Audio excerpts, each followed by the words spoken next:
Bukan kami benci hingga mengirimmu jauh ke pondok pesantren. Bukan kami tak cinta, wahai anak kesayanganku. Kami bahagia melihat tangismu hari ini saat kami tinggalkan dirimu pulang.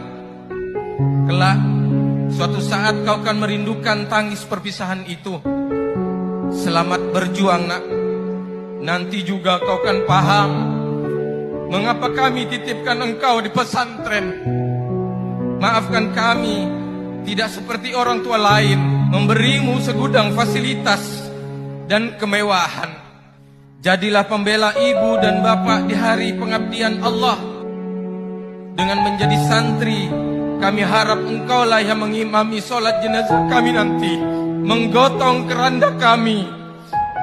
Kami hanya ingin kau bisa mendoakan kami sepanjang waktumu, menyayangi kami di hari tua kami nanti.